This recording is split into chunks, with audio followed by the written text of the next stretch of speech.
friends. Yes. And we need like-minded people to support us in our aspirations. And we can just do so much more when we work together in a positive and idealistic way. It's also much more economical. If you pool your resources, you can all have much more than if every single person has to recreate everything for themselves. So we've been able to live in a very simple but comfortable way. And above all, it's the friendships, I think, that really mean the most. When people work together for ideals that they share, Mm-hmm. and believe in the life that they're living, there's a richness to it that you just don't find. It's not common in the world, and I wish it were. What's the difference between the community that you described and the old hippie communes of the 60s? Well, drugs, for one thing. Okay, we don't have them. Right. We'll start there. The principle of the community that we have, I mean, we looked like hippies at the time, but we weren't hippies then. There was a dividing line in those days. Either you took drugs or you meditated. We were on the meditating side of it. Good for you. People were looking for the same experience, but meditation is a permanent change, right, and drugs wear off. But there's this idea that the real goal of life is self-mastery. And I don't mean that in a hard-edged way, but it's like we're our own biggest obstacle. And if we can learn to work with our feelings, work with our emotions, learn to discipline ourselves enough to be able to focus on a goal and put out the necessary work to achieve it, gradually a real satisfying flow of energy begins to develop in a person. And it also leads to a lot of interpersonal harmony. When every individual is thinking first, how can I develop myself? I don't mean selfishly, but I mean, how can I make the situation better instead of what can you do for me to make my situation better? Then a whole lot of other rules aren't needed.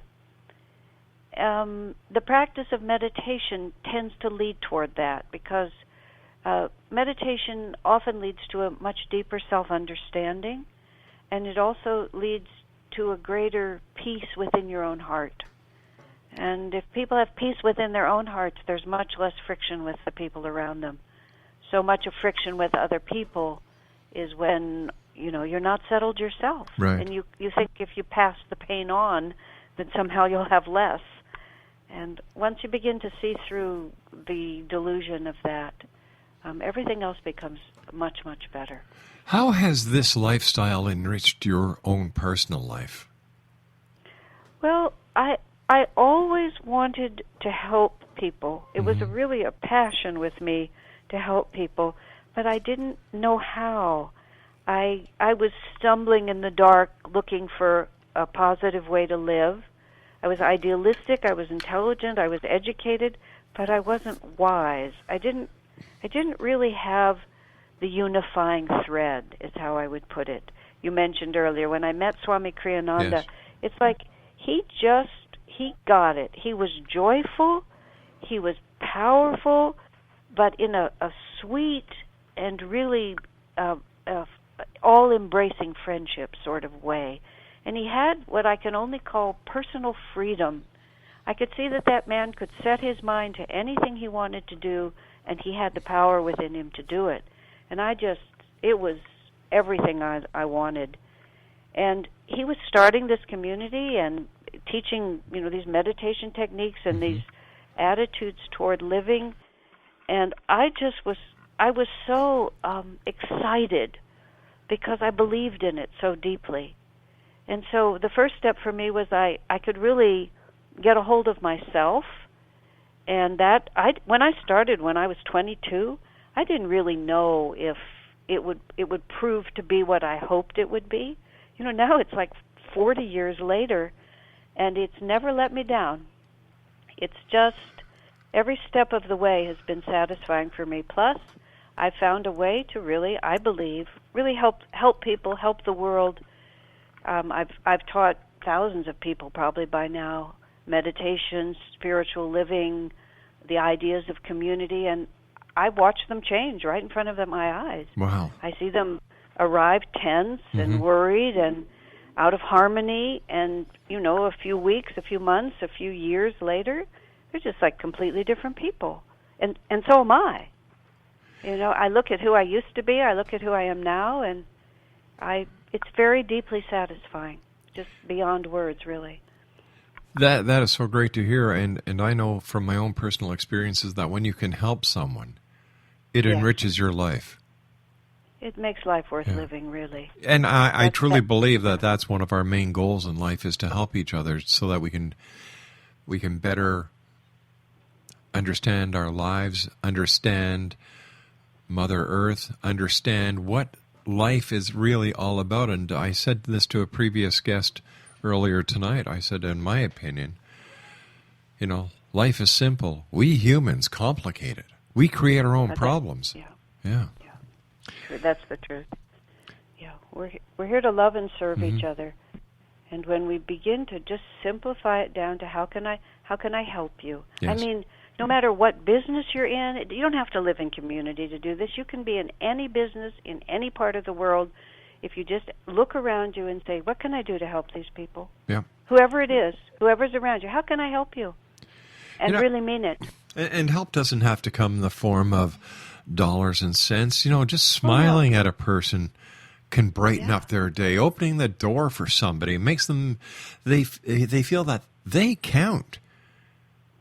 I had a very interesting experience in India in one of my early trips there when I was surrounded by beggars in the city of Calcutta, which is a memorable experience, I'll tell you.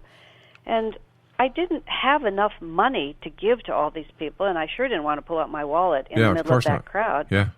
But I just thought, these are just souls just like me. They're just living a very different incarnation than mine, and if I can just heart to heart connect with them, they need money, but what they really want is what everyone wants.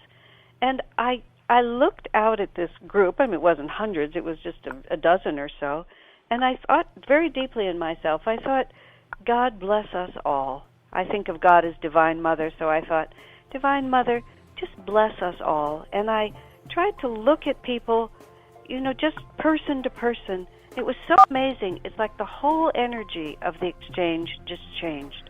And I never did give them any money, but we just were heart to heart there for a few minutes, and we all smiled at each other, and they just let me walk away. Asha, it really taught me a lot. You and I have to take our news break at the bottom of the hour. Great having you here. I love this type of conversation. It's so nice to talk to people who want to make a difference, and you're one of those people. We'll be back on the other side of this news break. My name is Rob McConnell. This is the X-Zone. We're in Hamilton, Ontario, Canada, worldwide on the X-Zone Broadcast Network. Are you considering calling a psychic to read your situation? Then consider David Champion, a psychic medium for more than 20 years with thousands of readings under his belt. David Champion will make you feel comfortable. He has proven to be honest and accurate. He's a straight shooter. There's no guesswork. What he sees is what you get. While he is a medium, most of the calls focus on relationships, not only love, but work, school, neighbors, and more. Need help with finding a job and preparing for the interview? Are you dealing with people who are obstacles in your path? For more information, go to davidchampion.com, $1.50 per minute paid by credit card with a minimum of 30 minutes.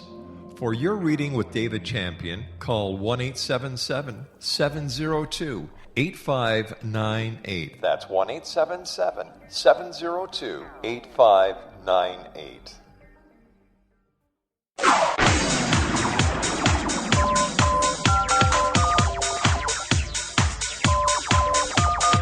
Now you can dial in to listen to the X-Zone radio show from anywhere in the world with Rob McConnell 24/7, 365 by dialing 213-401-0080. That's 213-401-0080. If you have a mobile phone or landline, the X-Zone radio show with Rob McConnell is now at your beck and call at 213-401-0080. That's 213-401-0080, 24/7, 365.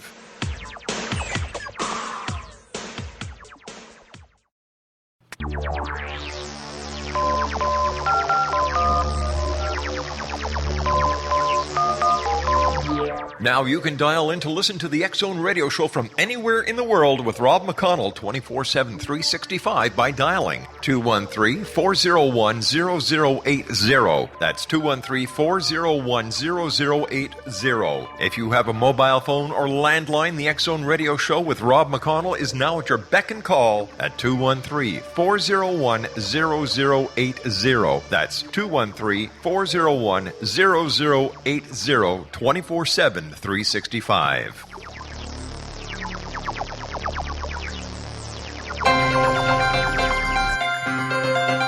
This is the X-Zone Broadcast Network, broadcasting worldwide on broadcast affiliates and satellite program providers, including CNN Broadcast Network, Sirius Satellite Network, Star Media, Good News Radio Network, Angel Broadcast Network, Wiki Broadcast Network, and WPBN TV. For more information on the X-Zone Broadcast Network, visit us at www.xzbn.net.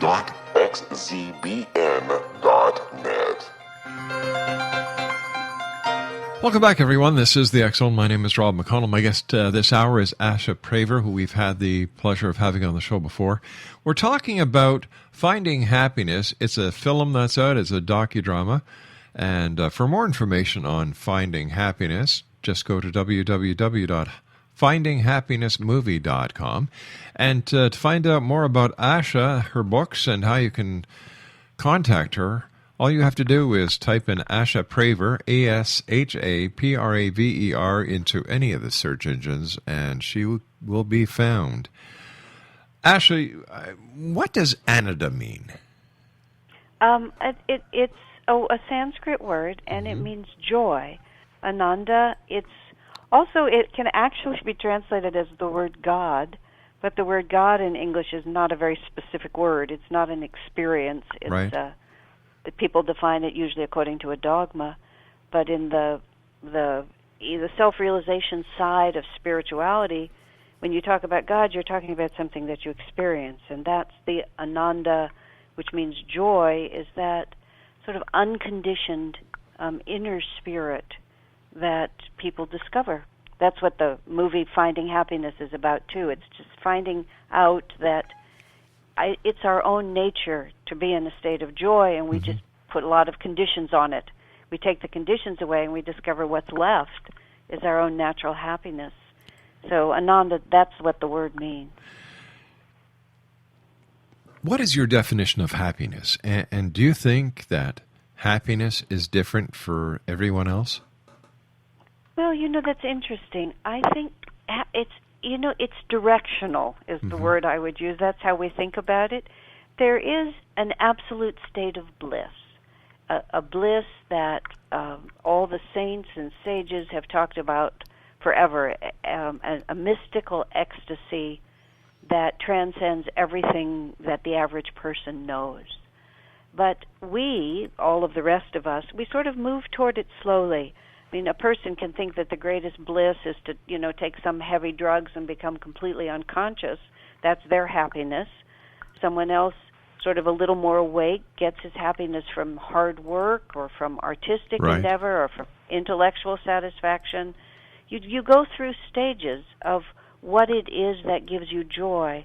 But ultimately what we're moving toward is something that is not conditioned by circumstances, that is our natural state of being.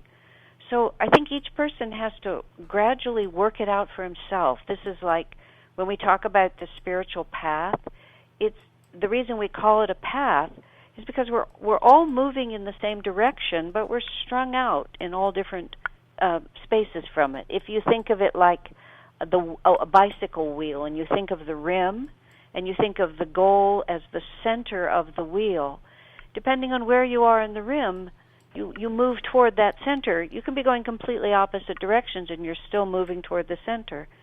I mean, everybody's different, but we all know what it feels like to have something that nourishes us, that gives us power, gives us satisfaction. And we grow through it. If you think about your life, you think, oh, well, I used